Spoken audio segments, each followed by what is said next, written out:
মধ্যে আল্লাহ বলেন ওয়া মিন শাররি হাসিদিন ইজা হাসাদ, আমি আশ্রয় চাই ওই অনিষ্ট থেকে। কেমন অনিষ্ট?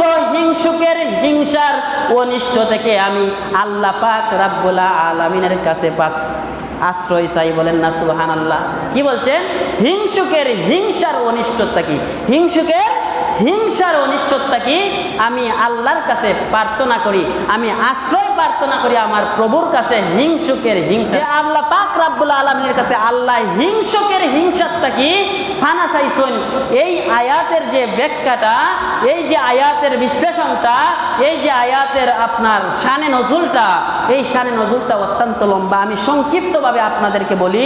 আল্লাহ পাক রাব্বুল আলামিনের হাবিব মুহাম্মদুর রাসূলুল্লাহ সাল্লাল্লাহু আলাইহি ওয়াসাল্লাম অসুস্থ হয়ে গেলেন। কি হয়ে গেলেন? অসুস্থ হয়ে গেলেন। আল্লাহর নবী মুহাম্মদুর রাসূলুল্লাহ সাল্লাল্লাহু আলাইহি ওয়াসাল্লাম অসুস্থ। কি করা যায় ভালো করার জন্য বিভিন্নভাবে চেষ্টা করা হইতেছে, চিকিৎসা চালানো হলো। কার উপরে? আল্লাহর রাসূলের উপরে বিভিন্নভাবে চেষ্টা চালানো হলো, চিকিৎসা চালানো হলো আল্লাহর রাসূলকে সুস্থতা করার জন্য। অসুস্থ আল্লাহর রাসূল সাল্লাল্লাহু আলাইহি ওয়াসাল্লামের কাছে জিবরাইল আগমন করলেন। কে আসলো? জিবরাইল আসলেন। জিবরাইল আসিয়া বলতেছেন ইয়া রাসূলুল্লাহ, ইয়া হাবিবাল্লাহ, আপনাকে জাদু করা হইছে। কি করা হইছে? আপনার উপর হিংসা করিয়া, আপনার দ্বীন ইসলামের উপর হিংসা করিয়া আপনাকে জাদু করা হইছে। আল্লাহর রাসূল সাল্লাল্লাহু আলাইহি ওয়াসাল্লামকে জিবরাইল বলেন ও ইয়া রাসূলুল্লাহ, ইয়া হাবিবাল্লাহ, হুজুর গো, আপনাকে জাদু করা হইছে। আল্লাহর নবীকে এই জিবরাইল আলাইহিস সালাতু ওয়াস সালাম বলতেছেন আপনাকে এমন জাদু করা হইছে, একটা চিরুনির মধ্যে জাদু করা হইছে। আর এই চিরুনিটাকে একটা খেজুর বাগানের মধ্যে গোপন করা হইছে, লুকাইয়া রাখা হইছে। বলেন না নাউজুবিল্লাহ। এই ইহুদি আল্লাহর দ্বীনে ইসলামের মধ্যে আপনার হিংসা করিয়া, আল্লাহর রাসূলের উপর হিংসা করিয়া সে আল্লাহর রাসূলের উপর কি করলো? আপনার জাদু করছে। সে হিংসা করিয়া জাদু করছে। আল্লাহর রাসূলকে জিবরাইল আইসা বলতেছে ইয়া রাসূলুল্লাহ, আপনাকে জাদু করা হইছে। একটা চিরুনির মধ্যে জাদু করিয়া ওই জাদু করা চিরুনিটাকে আপনার একটা খেজুর বাগানের মধ্যে লুকায়িত করে রাখা হয়েছে, লুকিয়ে দেওয়া হয়েছে। আল্লাহর রাসূল সাল্লাল্লাহু আলাইহি ওয়াসাল্লাম ওই মানুষটা যে ইহুদি আপনার জাদু করছে, আল্লাহর রাসূল ওই ইহুদিকে চিনেন। কি করেন? চিনেন। কিন্তু আল্লাহর রাসূল সাল্লাল্লাহু আলাইহি ওয়াসাল্লাম এই জিবরাইলের মাধ্যমে হযরতে আম্মা জান আয়েশা রাদিয়াল্লাহু তাআলা আনহার মাধ্যমে ঘটনাটা সংক্ষিপ্ত করতেছি, এই চিরুনিটা খুঁজে বের করে আনলেন। কি করলেন?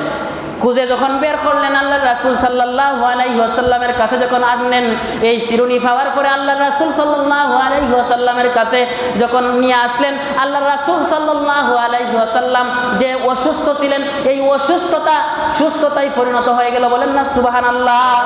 কারণ যে জাদুটা করছেন, আল্লাহর রাসূল সাল্লাল্লাহু আলাইহি ওয়াসাল্লামের কাছে যখন এই চিরুনিটা চলে আসলো, এই জাদু আর আপনার বিকৃত হয়ে গেল, এই জাদু আর কাজ করলো না। আল্লাহর রাসূল সুস্থ হয়ে গেলেন। কি হয়ে গেলেন? আল্লাহ রাসূল সুস্থ হয়ে গেলেন। আল্লাহ রাসূল সাল্লাল্লাহু আলাইহি ওয়াসাল্লামের সবচেয়ে ছোট স্ত্রী হযরতে আয়েশা রাদিয়াল্লাহু তাআলা আনহা আল্লাহ রাসূলকে বলেন ইয়া রাসূলুল্লাহ, ইয়া হাবিবাল্লাহ, ইহুদিকে আপনি চিনেন কিন্তু তাকে কোনো শাস্তি দিলেন না। এমন কি আপনার এতগুলা আপনার সাহাবী রয়েছে, কাউকে আপনি নালিশ করলেন না যে এই ইহুদি আপনাকে কি করছে? জাদু করছে। আল্লাহ রাসূল সাল্লাল্লাহু আলাইহি ওয়াসাল্লাম বললেন ও আয়েশা, আমি ওই ব্যক্তির সম্পর্কে আমি তাকে কাউকে নোটিশ করতে পারবো না, কাউকে নালিশ করতে পারবো না। যদি আমি তার বিরুদ্ধে নালিশ করি তাহলে সে ওই আমার সাহাবীদের কাছ থেকে কষ্ট পাইব। কি পাইব? কষ্ট পাইব। ওই সাহাবীরা তাকে মারার চেষ্টা করবে, তাকে হত্যা করার চেষ্টা করবে, কতল করার চেষ্টা করবে। অতএব আমি চাই না, যেহেতু আমি অসুস্থতা থেকে সুস্থতা হয়ে গেছি, আমি চাই না ওই ইহুদিকে আমি কোনো কষ্ট দিব। কি করবো? আমি চাই না আমি আমার দ্বারা বা আমার কর্মের দ্বারা ইহুদি কোনো কষ্ট পাক। এই জন্য আমি এই বিষয়টা কাউকে জানাইছি না। আল্লাহর রাসূলের একজন খাদেম ছিল, একজন কাজের লোক ছিল, ওই মানুষটাও ছিল ইহুদি। কি ছিল? ইহুদি। এই বালক কি করলো? ওই যে চিরুনিটা, ওই চিরুনিটা আবার ওই ইহুদির কাছে পৌঁছাইয়া দিল।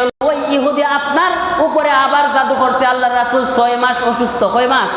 6 মাস অসুস্থ, কোনো ধরনের কোনো ফয়সালা পান না।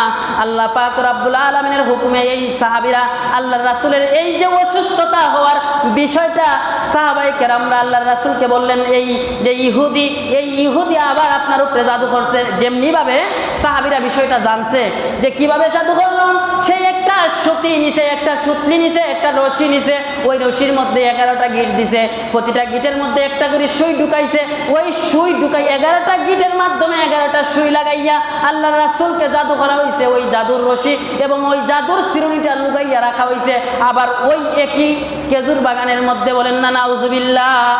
এই ইহুদি আল্লাহ আলামিন সূরাতুল ফালাক আর সূরাতুন নাস আয়াত নাজিল করলেন। বলেন না সুবহানাল্লাহ। কি নাজিল করছেন? সূরাতুল ফালাক আর সূরাতুন নাস।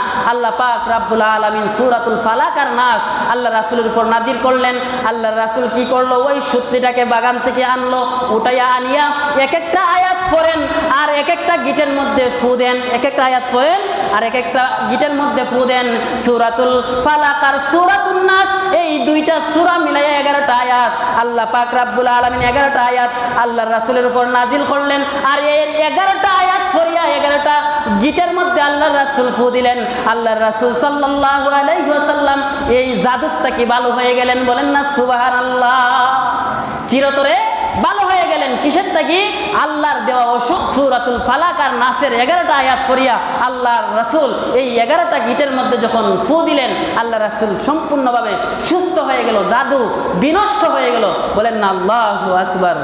তাহলে আল্লাহ পাক রব্বুল আলামিন পর্যন্ত এই যে হিংসায় নিমজ্জিত হইয়া ইহুদি আল্লাহ রাসূলের ক্ষতি করতে চাইছে, একবার না তিনবার। কিসে নিমজ্জিত হইয়া? হিংসায় নিমজ্জিত হইয়া আল্লাহ রাসূলের ক্ষতি করার জন্য চেষ্টা করছে। কিন্তু আল্লাহ পাক রব্বুল আলামিন এই যে হিংসা থেকে পরিত্রাণ হবে, এই যে হিংসা, এই হিংসাটা আসলে ছোট্ট কোনো বিষয় না। এই হিংসাটা অত্যন্ত বড় একটা বিষয়। কারণ আল্লাহর রাসূলের উপর যদি কোনো মানুষ হিংসাত্মকমূলক আচরণের কারণে 3বার জাদু শক্তি পরিচালনা করতে পারে, আপনার আমার উপরে পারে। অতএব আপনি আমি হিংসারটা কি বাঁচিয়ে থাকতাম, কিসেরটা কি? আচ্ছা, এই যে সূরাতুল ফালাক আর নাস, এই যে দুইটা সূরা আল্লাহ নাজিল করলেন, এই দুইটা সূরা আল্লাহ রাসূল বলেন আপনার যা বিপদ আছে, আপনার যা অজুহাত আছে, আপনার যা প্রয়োজন, আপনার যা দরকার, আল্লাহ রাসূল বলেন তুমি তোমার চাওয়ারটা কি, তোমার পাওয়ারটা কি, তুমি যদি এই 3টা সূরা ফালাক, সূরা নাস এবং সূরাতুল ইখলাস সকাল সন্ধ্যায় তেলাওয়াত করতে পারো, তুমি যা চাও তার থেকে আল্লাহ তোমারে বেশি দিবে। বলেন না সুবহানাল্লাহ।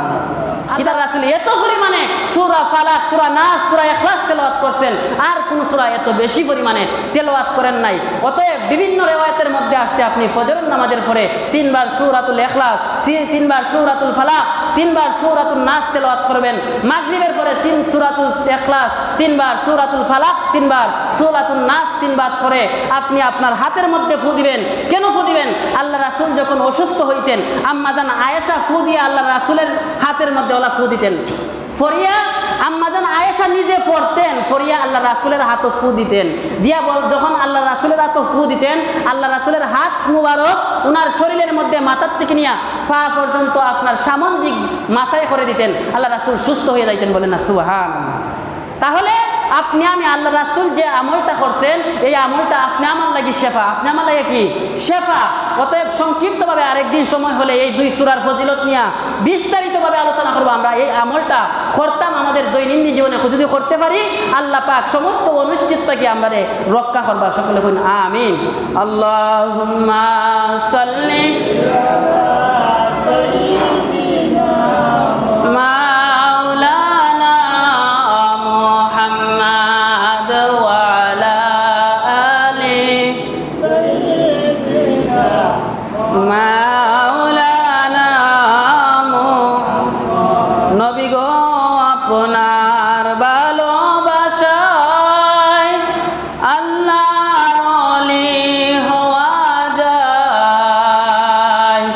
নবী গো আপনার ভালোবাসায় ওয়াসকুরুনি জুব্বাফায় আল্লাহুম্মা সাল্লি আলা সাইয়্যিদিনা মাওলানা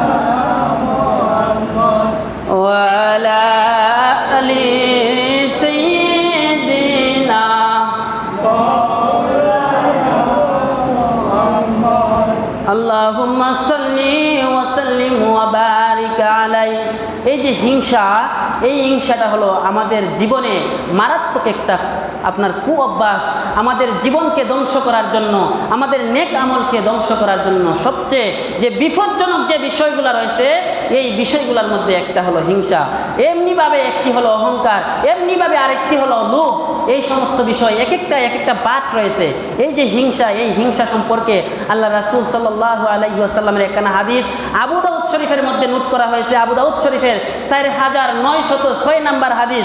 হযরতে রাসূলুল্লাহ সাল্লাল্লাহু আলাইহি ওয়াসাল্লাম এই হাদিসের মধ্যে বলেন যে আল্লাহ রাসূল সাল্লাল্লাহু আলাইহি ওয়াসাল্লাম বলেন যে হিংসা নেক আমল সমূহকে নষ্ট করিয়া দেয়। কি করিয়া দেয়? হিংসা নেক আমল সমূহকে নষ্ট করিয়া দেয়। শুধু নষ্ট করে না, হিংসা নেক আমলের যে নূর রয়েছে এই নূরটাকে নিবাইয়া দেয়। শুধু তাই নয়, নেক আমলের যে আলো রয়েছে এই আলোটাকেও আল্লাহ পাক রব্বুল আলামিনের এই হিংসা নামক বিষয়টা মানুষের নেক আমলের নূর আর নেক আমলের আলো এই দুইটা নিবাইয়া দেয়। বলেন না নাউজুবিল্লাহ। তাহলে শুধু তাই নয়, সুনানে আবু দাউদ শরীফের হাদিস আপনার এই যে প্রথম হাদিসটা হলো 4906 নাম্বার, এর আগের যে হাদিসটা আপনার 4905 নাম্বার হাদিসটার মধ্যে আল্লাহ রাসূল সাল্লাল্লাহু আলাইহি ওয়াসাল্লাম কঠোরভাবে হুঁশিয়ারি দিয়েছেন, ও আমার উম্মতেরা তোমরা হিংসা করিও না। কেননা তোমরা যদি হিংসা করো তোমার হিংসা হবে, তোমরা হিংসা হইতে বাঁচিয়া থাকো। কেন বাঁচিয়া থাকবা? হিংসা তোমার নেক আমলকে খেয়ে ফেলে, হিংসা তোমার নেক আমলকে নষ্ট করে দেয়। যেমনি ভাবে আপনার একটা আগুন আপনার শুকনা লাকড়ি শুকনা খাট জ্বালাইয়া ছাই করিয়া দেয়, তেমনি ভাবে তোমার নেক আমল রে হিংসায় নষ্ট করিয়া দেয়। বলেন না নাউজুবিল্লাহ। কিতা করে? যে শুকনা, আল্লাহ রাসূল কত বড় একটা উদাহরণ টানছেন, চিন্তা করিয়া দেখেন। যে শুকনা খাটকে যদি লাকড়ির মধ্যে যদি আপনি আগুন দেন, এই আগুনটারে আপনার আগুনের লাকড়িটারে জ্বালাইয়া ছাই করিয়া দিব, এই ছাইয়ের আর কোনো মূল্য নাই। তেমনি ভাবে আপনার নেক আমল, আপনার নেক উপার্জন, আপনি কষ্ট করিয়া ইবাদত করছেন, আপনি কষ্ট করিয়া নামাজ পড়ছেন, আপনি কষ্ট করিয়া আল্লাহর জিকির করছেন, আপনি কষ্ট করিয়া মুরাকাবা মুশাহেদা করছেন, এত কষ্টর আমল আপনি নষ্ট করে দিবেন যদি আপনার ভিতরে হিংসা থাকে। বলেন না নাউজুবিল্লাহ। তাবরানী শরীফের হাদিসের মধ্যে আল্লাহর রাসূল বলেন যে মানুষ ততক্ষণ পর্যন্ত কল্যাণের মধ্যে থাকবে, ততক্ষণ পর্যন্ত মানুষ কল্যাণের মধ্যে থাকবে যতক্ষণ পর্যন্ত তার মধ্যে হিংসা থাকবে না। ততক্ষণ পর্যন্ত মানুষ কল্যাণের মধ্যে থাকবে, যতক্ষণ পর্যন্ত ওই মানুষের মধ্যে হিংসা থাকে না ততক্ষণ পর্যন্ত মানুষটা সেফ। ততক্ষণ পর্যন্ত আল্লাহর মাহবুব বান্দা যখন তার মধ্যে হিংসা চলে আসবে তখন সে কি হলো? সে অধঃপতনের দিকে চলে গেল, সে শয়তানের দিকে অগ্রসর হলো, জাহান্নামের দিকে অগ্রসর হলো। অতএব যার মধ্যে ততক্ষণ পর্যন্ত আল্লাহর তাকে সেভ করবে যতক্ষণ পর্যন্ত না সে হিংসা করে, যতক্ষণ পর্যন্ত না যার মধ্যে হিংসার জন্ম নেই। শুধু তাই নয়, নাসাই শরীফের হাদিস হযরতে আবু হুরায়রা রাদিয়াল্লাহু তাআলা আনহু হতে হাদিস, আল্লাহর রাসূল সাল্লাল্লাহু আলাইহি ওয়াসাল্লাম বলেন, মুমিন বান্দার পেটের মধ্যে আল্লাহর রাস্তার দুলা, যে আল্লাহর রাস্তার একটা দুলাকণা যে মুমিনের পেটের মধ্যে আছে, ওই মুমিনের পেট আল্লাহর রাসূল সাল্লাল্লাহু আলাইহি ওয়াসাল্লামের ওই মুমিনকে আল্লাহর জাহান্নামের আগুন স্পর্শ করতে পারে না। তেমনি ভাবে একটা মুমিনের পেটের মধ্যে যদি আপনার ইমানের ধুলা থাকে, ইমানের ধুলিকণা থাকে, ওই মুমিনের শরীরের মধ্যে যেমনিভাবে জাহান্নামের আগুন স্পর্শ করতে পারে না, তেমনি বিপরীতভাবে ওই মুমিনের হৃদয়ের মধ্যে ঈমান থাকতে পারে না, যে মুমিনের হৃদয়ের মধ্যে ঈমান থাকতে পারে না, যার হৃদয়ের মধ্যে হিংসা রয়েছে। বলে না নাউজুবিল্লাহ। কত বড় উদাহরণ! যে যদি ধুলার সাথে আল্লাহর রাসূল উদাহরণ টানছেন যে হৃদয়ের মধ্যে, যে পেটের মধ্যে দুলি রয়েছে, কোন দুলি? আপনার ঈমানের দুলি। যে হৃদয়ের মধ্যে আল্লাহর রাস্তার দুলি আছে, যে হৃদয়ের মধ্যে, যে পেটের মধ্যে আপনার আল্লাহর হিকমত রয়েছে, ওই হৃদয়টা, এই দেহটা যেমনিভাবে জাহান্নামের আগুন আপনার স্পর্শ করতে পারে না, তেমনিভাবে হিংসা আর ঈমান দুইটা এক রাস্তায় চলতে পারে না। ঈমানদার দাবি করলেন কিন্তু আপনার মধ্যে হিংসা আছে। আল্লাহ রাসূল কি বলেন? যে দুইটা এক রাস্তার জিনিস না, কারণ দুইটা বিপরীত রাস্তার জিনিস। আল্লাহর রাস্তা হলো আপনার সহজ সরল রাস্তা, ঈমানি রাস্তা, আর হিংসা হলো জাহান্নামের রাস্তা। তুমি জাহান্নামের রাস্তা অনুসরণ করিয়া জান্নাতে যাইতে চাইবা, এটা হবে না, এইটা কোনোদিনও কষ্টিন কালেও সম্ভব না। অতএব ঈমান যে আপনি ঈমানদার, আপনার মধ্যে ততক্ষণ পর্যন্ত আপনি ইমানদার দাবি করতে পারবেন যতক্ষণ পর্যন্ত আপনার মধ্যে হিংসা না থাকবে। দেখেন কত বড় একখান হাদিস, আমি বলি তিরমিজি শরীফের 1935 নম্বর হাদিস। আল্লাহ রাসূল বলেন যে অর্ধ শাবানের রাত যখন আমাদের মধ্যে আসেনি, অর্ধ শাবানের রাত আসেনি, শাবান মাসের 14 তারিখ দিবাগত রাত্র যখন আসে, আল্লাহ বলেন আমি সমস্ত মাখলুককে মাফ করিয়া দেই, সমস্ত মাখলুককে আমি মাফ করিয়া দেই, আমার সৃষ্টি জগতের সব কিছুরে মাফ করিয়া দেই, শুধু দুইজন মানুষ ছাড়া, একজন হলো মুশরিক আর একজন হলো হিংসুক। বলেন না নাউজুবিল্লাহ, কত বড় কথা! দুইজন মানুষ, দুই শ্রেণীর মানুষ ছাড়া আল্লাহ শবে বরাতের রাত্রে, অর্ধ শাবানের রাত্রে আল্লাহ সবাইরে মাফ করে দেন। দুই শ্রেণীর মানুষ কারা? দুই শ্রেণীর মানুষের মধ্যে, দুই শ্রেণীর মানুষের মধ্যে প্রথম শ্রেণী হলো যে যারা মুশরিক। মুশরিক কারা? যারা আল্লাহর উপর ঈমান আনে না, একত্ববাদের উপর ঈমান আনে না, আল্লাহর সাথে শিরিক করে, তারা হলো মুশরিক। আর একটা যারা হিংসা করে, যাদের মধ্যে হিংসা রয়েছে, যাদের মনের মধ্যে হিংসা রয়েছে, যারা আরেক মুমিনের ভালো দেখলে তার মনে মনে জ্বলিয়া আংরা হয়ে যায়, আরেক মানুষের ভালোই দেখলে তার মনের মধ্যে আগুন জ্বলে, এই রকম হিংসা, আরেক মানুষের ভালাই দেখলে যে ক্ষতি করার চেষ্টা করে, এই রকম হিংসা যাদের মধ্যে রয়েছে, এই শ্রেণীর মানুষকে আল্লাহ শবে বরাতের রাত্রেও কি করেন না? মাফ করেন না, ক্ষমা করেন না। তাহলে এই রকম অসংখ্য অগণিত হাদিস এবং আয়াত আল্লাহর কোরআন এবং হাদিসের মধ্যে আসছে। শুধু তাই নয়, নাসাই শরীফের মধ্যে আরেকটা, সুনানে নাসাই শরীফের আরেকটা না হাদিস 3109 নম্বর হাদিসের মধ্যে আল্লাহ রাসূল বলেন, একটি বান্দার হৃদয় ঈমান এবং হিংসা একত্রে থাকতে পারে না। যে কথাটা আমি বলছি আগে, যে একজন বান্দার হৃদয়ে, একজন মানুষের হৃদয়ে ঈমান এবং হিংসা একত্রে বসবাস করতে পারে না। হয়তো সে ঈমানদার হবে আর না হয় সে হিংসুক হবে। যদি হিংসা হয়, হিংসুক হয়, তাহলে তার স্থান জাহান্নাম। আর যদি সে ঈমানদার হয়, তার স্থান কোন জায়গায়? জান্নাতে। শুধু তাই নয়, তিরমিজি শরীফের আরেকখানা হাদিসের মধ্যে আল্লাহ রাসূল বলেন, হিংসা করো না, হিংসা থেকে বেঁচে থাকো, কারণ হিংসা হলো দিন ধ্বংস করার, দিনকে ধ্বংস করে দেওয়ার একটা পন্থা, দিনকে ধ্বংস করে দেয়। এইরকম একটা পন্থাগুলোর মধ্যে একটা পন্থা হলো হিংসা। তিরমিজি শরীফের আরেকখানা হাদিস 5039 নম্বর হাদিসের মধ্যে জুবাইদ ইবনে আওরাম রাদিয়াল্লাহু তাআলা আনহু বলেন যে তোমাদের মধ্যে পিপিলিকার মতো প্রবেশ করে, বিগত উম্মতদের মধ্যেও এই রূপটা আসিন যে তোমাদের মধ্যে পিপিলিকার ন্যায় প্রবেশ করে যে আমলটা, যে কাজটা অন্য অন্য নবীর উম্মতের মধ্যে ছিল। আর এই বিষয়টা হলো হিংসা। এই বিষয়টা হলো কি? হিংসা। তোমাদের মধ্যে তো আছে, ওই তোমার পূর্ববর্তী নবীর উম্মতের মধ্যে আসিন। আর এটা কিভাবে প্রবেশ করে? পিপিলিকার ন্যায়। আর এই জিনিসটা তোমাদেরকে ধ্বংস করে দেয়, তোমাদেরকে জান্নাতে যাওয়ার থেকে আটকাইয়া দেয়। অতএব তোমরা যখন তোমরা ঈমানদার দাবি করবা, তোমার মনের মধ্যে হিংসা রাখিও না। অন্য হাদিসের মধ্যে আল্লাহ বলেন, আল্লাহ রাসূল বলেন, আপনার যে তোমরা হিংসা করিও না, তোমরা পরস্পরের মধ্যে ঝগড়া করিও না, বিবাদে লিপ্ত হইও না, তোমরা আল্লাহর বান্দা হয়ে যাও, তোমরা পরস্পর ভাই হয়ে যাও। তাহলে দেখেন আল্লাহ রাসূল কতগুলো হাদিস দিয়ে আপনি আমাকে হিংসার থেকে বিরত রাখার। শুধু তাই নয়, আরো অসংখ্য হাদিস আমি নোট করিয়া রাখছি, কিন্তু বলার মতো সময় নাই। এই যে বিষয়গুলা, এই যে আপনার খাসিয়তগুলা, এই যে বিষয়টা, এই যে আপনার ঈমান বিনষ্টকারী যে কয়েকটা বিষয়, অহংকার, হিংসা, লোভ, এই সমস্ত বিষয় থেকে যদি আমরা বাঁচিয়া থাকতে পারি, তাহলে আমরা হইলাম ঈমানদার। তাহলে আমরা কি হইলাম? ঈমানদার। অতএব এই যে হাদিসগুলো আপনাদেরকে বললাম, এই হাদিসগুলো মনে রাখবার চেষ্টা করবেন। এই হাদিসগুলো যদি একটা কথা মনে রাখতে পারেন, যে হিংসা এমন একটা বিষয়, হিংসা আর ঈমান দুইটা জিনিস এক হৃদয়ের মধ্যে থাকতে পারে না। এতটুকু কথা যদি মনে রাখতে পারেন, হিংসা আর ঈমান আপনার এক হৃদয়ের মধ্যে একসাথে বসবাস করতে পারে না। হয়তো ঈমান থাকবে, না হলে হিংসা থাকবে। আর এতটুকু যদি মনে রাখতে পারেন যে আল্লাহ সবাইকে মাফ করবেন, কিন্তু হিংসুককে মাফ করবেন না, এই দুইটা কথা মনে রাখতে পারলে আপনার জীবন পরিবর্তন হয়ে যাইবে। আমি সারমর্ম হিসাবে, আপনার মূল সার সংকেত হিসাবে দুইটা কথা আপনাদেরকে মনে রাখার জন্য বললাম, যে হিংসা এবং আপনার ঈমান দুইটা এক হৃদয়ে থাকতে পারে না। আর হিংসুক কোনো সময় জান্নাতে যেতে পারবে না। কেন যেতে পারবে না? কারণ হিংসা এবং এমন একটা জিনিস, যে জিনিসটা আমার নেক আমলকে ধ্বংস করিয়া দেয়।